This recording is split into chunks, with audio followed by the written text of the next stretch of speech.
Bonjour Sabine, on se trouve ici au Jardin des Thermopyles où tu distribues chaque semaine tes pains. Auparavant, tu étais directrice de la Maison des Thermopyles. Qu'est-ce qui t'a amené à devenir boulangère? Être directrice d'une pension de famille, c'était l'aboutissement de quelque chose dans ma vie où j'étais vraiment très passionnée par la dynamique collective. Et la pension de famille, c'était une belle aventure collective, tout un quartier qui a participé. J'ai eu besoin à un moment donné de me reposer, de ralentir mon rythme, après avoir rencontré toute la richesse des personnes qui habitent à la pension de famille. Et je suis partie en voyage sabbatique. Ça m'a reconnectée avec la nature et ça m'a fait prendre conscience que j'avais envie en fait d'être dans une plus grande créativité et liée dans une activité professionnelle, d'être liée avec la nature. En Sicile, j'ai découvert la farine. J'ai une révélation sur les farines paysannes en Sicile. Et dans les Pouilles, j'ai appris à faire du pain. Et pour la première fois de ma vie, j'ai réussi. Et je me suis dit, tiens, je pourrais intégrer ça dans ma recherche de nouveaux projets professionnels.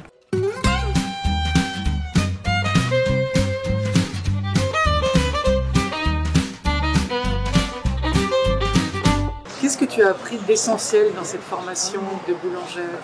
Alors, la formation de boulangère était dans mon cas le CAP de boulangerie.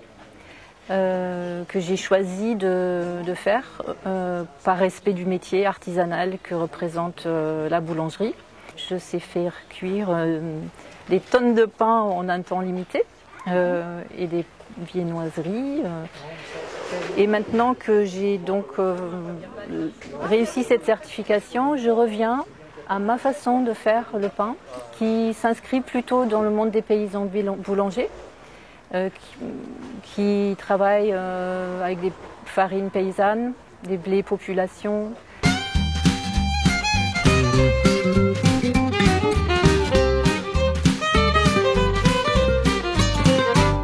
Le levain est un monde peut-être un tout petit peu plus doux que certaines façons de faire la boulangerie. Peut-être que j'ai pu la rencontrer dans mes stages où j'étais dans des boulangeries où il y avait une production à la cadence rapide pour faire du chiffre d'affaires.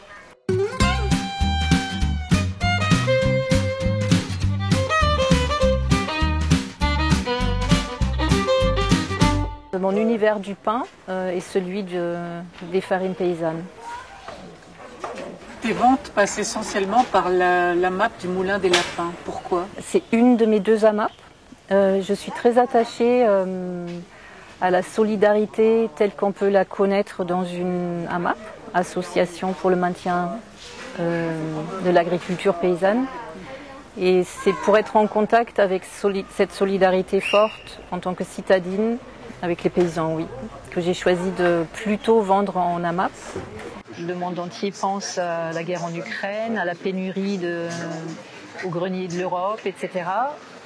Mais en fonctionnant en AMAP, dans les circuits courts, avec une alimentation locale, on comprend le sens que ça a d'acheter comme ça les produits qu'on veut manger plutôt qu'en grande surface.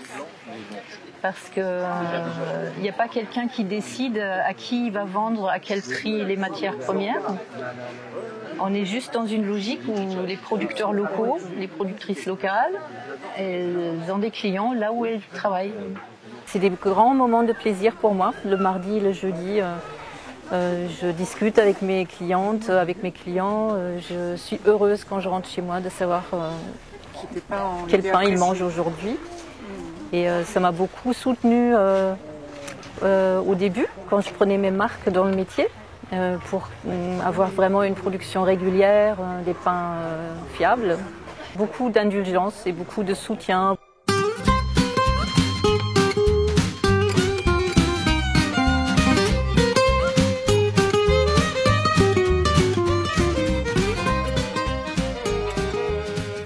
Je trouve important de reconnaître le vivant dans le monde de l'alimentation où il y a beaucoup de produits industriels. On a un petit peu perdu le rapport au vivant. On mange des choses qui sont mortes, en fait, parfois. Mes clients et mes clientes sont très indulgents, je disais. Quand il arrive qu'un pain n'est pas tout à fait parfait, ils disent ah ben, c'est vivant. Ils sont contents que le levain est vivant et que les farines ne sont pas toujours les mêmes au niveau de leur comportement au fournil. Et c'est intéressant de faire chaque fois le lien avec la terre où ça a poussé, les conditions de récolte. Tout ça, c'est dans le pain qu'on mange. Il y a l'histoire du meunier, du paysan boulanger, il y a l'histoire du climat.